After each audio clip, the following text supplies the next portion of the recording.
Dobrý deň, priatelia, vítajte v Dopravnom oku. Nachádzame sa momentálne na hraničnom priechode Petržalka-Berg. Prečo? Pozerajte ďalej. Nástupom tohto ročného novembra pritvrdili jednotlivé štáty Európskej únie v dopravnej politike, a to zdražením sadzobníkov pokút a aj v intenzívnej komunikácii o dopravných priestupkoch. Už je na svete reálna cezhraničná komunikácia aj v tejto oblasti platná od začiatku novembra. Čo to pre slovenských vodičov znamená, sme sa opýtali v autoklube Slovakia Assistance, ktorý je členom medzinárodného združenia ARC Europe. Pre slovenského vodiča to znamená len toľko, že pokiaľ si myslíš, že za priestupok, ktorý spôsobil v inej krajine, nebude sankcionovaný, sa veľmi mýli, pretože obsielka s pokutou mu príde na Slovensko. Zmenou v tejto úprave je aj to, že pokutu, ktorú dostane v slovenskom jazyku, to znamená, že presne vedieť, za čo tú pokutu dostal.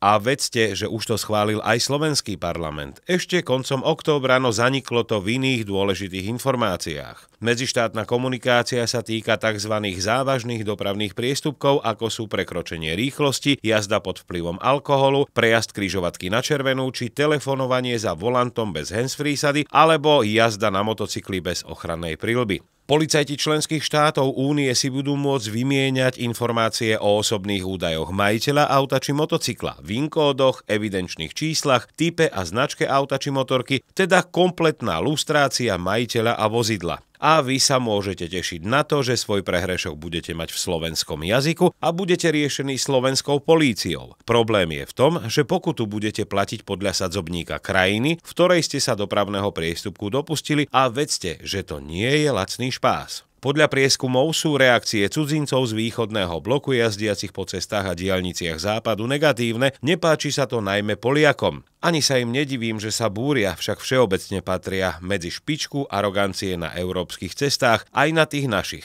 Nemeckí vodiči napríklad s týmito zmenami súhlasia. Mimochodom, naši dopravní policajti to už riešia týmto spôsobom niekoľko mesiacov. Ak je cudzinec pokutu ochotný zaplatiť, no na mieste nemá peniaze, postupujú policajti ako v prípade slovenských vodičov, teda mu vystavia potvrdenie, v ktorom mu povolia ďalšiu jazdu na 15 dní. Ak cudzinec opustí v tomto čase Slovensko alebo nie je ochotný zaplatiť pokutu na mieste, zasielajú jeho vodičák aj s patričným vysvetlením dopravného priestupku policajtom v mieste trvalého pobytu cudzinca do zahraničia. Takže o tom, o čom sa niekoľko rokov len hovorilo a mnohí vodiči nad tým len kývli rukou, však ich sa to netýka, je už od začiatku novembra realitou, a to dosť drahou.